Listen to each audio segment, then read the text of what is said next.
Hello everybody, my name is David and I've been a paramedic for almost 20 years now and have always struggled with traditional limb restraint products.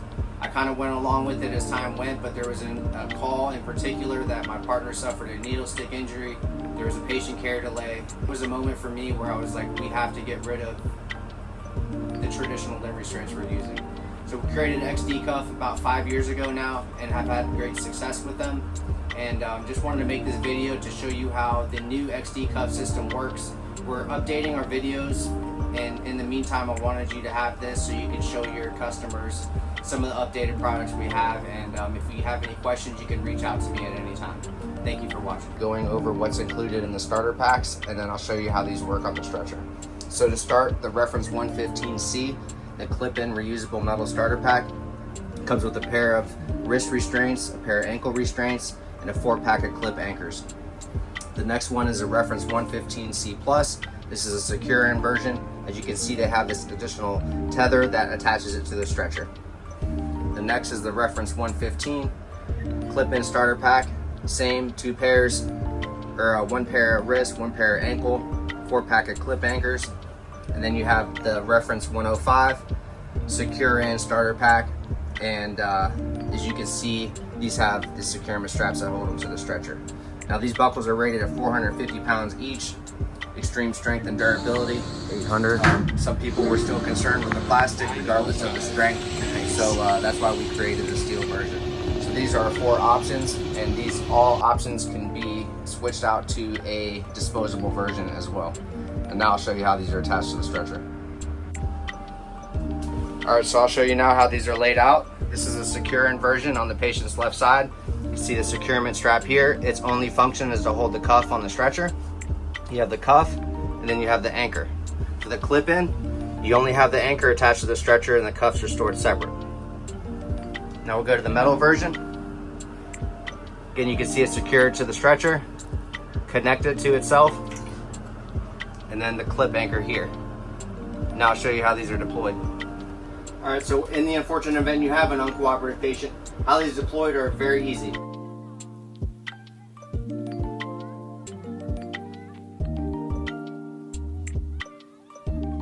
Combative or tries to hurt you, what you do, you simply take them, simply release the cuff, deploy out the cuff, go through the expandable patient surface. It's a hook and loop closure attachment.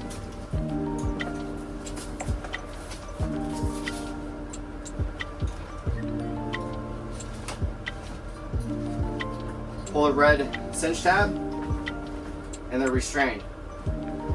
If you want to go right arm up, all you would do, release the cuff, feed it through the head of the stretcher in the hole, attach it, and cinch it up. Some departments prefer to go both arms down. You can do that also. So for the clip-in, it's essentially the same thing, just opposite. So you would access the restraints,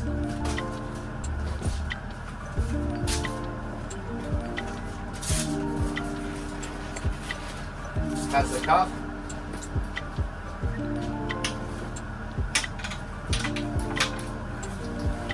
feed it through the stretcher. You can either go through this side or the hole in the stretcher depending on the model.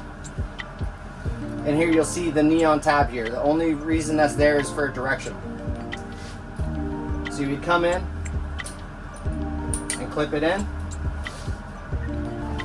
and then you cinch it up. So you may be wondering, why do we need this clip anchor if we have this additional tether on here? And the reason we do is because there's people that have accidentally tied the patient to the legs of the stretcher, and when they get to the hospital and forget it, it's been injuring the patient's arm. To clarify that last statement, this could be used to connect to the stretcher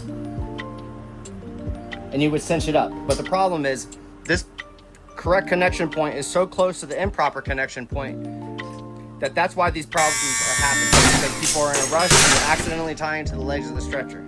That's why we insisted on keeping the clip anchors here in the correct location on the stretcher. So for this clip-in, you feed it through the expandable patient surface. You find the D-ring here, clip it in, and then cinch it up. The ankles are connected. Simply release the cuff, bring it out, attach it to the ankle. Now these are universal fit. It can go all the way to a very heavy patient, all the way down to a pediatric size. Once that's attached to the patient, you cinch it up. If you have a taller patient, we do recommend lifting up the knee catch. It gives you a little bit more room.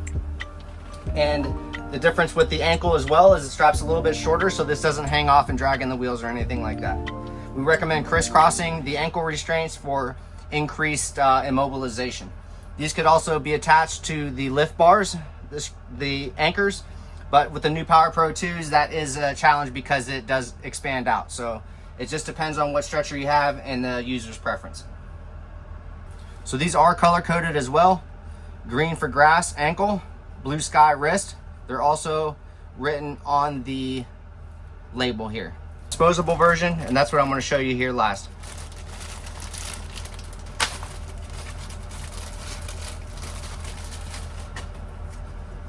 So what makes these cool is that we pre-loop the D-ring, so it's very familiar to medics out there that are using these products. The only difference is we pre-loop them so they don't have to do that in an emergency. So how these are applied, we've made them very large so they can go around the boot, goes around the ankle. This white piece here is a stabilizer. As you can see, this is very large, so that's not your typical ankle size. But that goes around, stabilizes it. You simply cinch it up there, come in,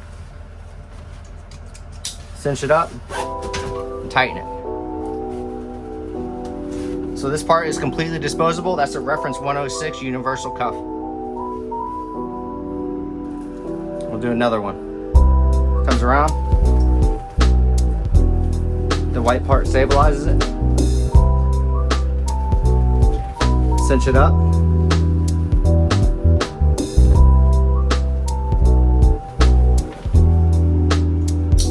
Clip that.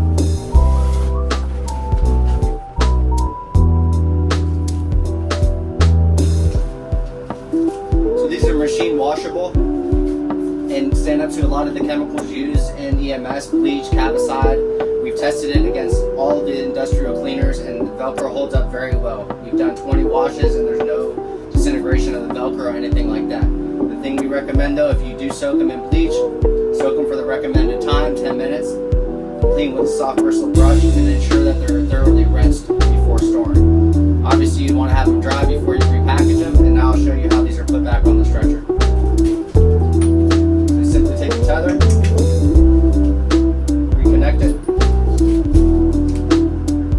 Start on the soft Velcro side here, not the rough one. So we fold it once, twice. You fold it back onto itself. We've designed the strap to be just long enough so it ends there perfectly.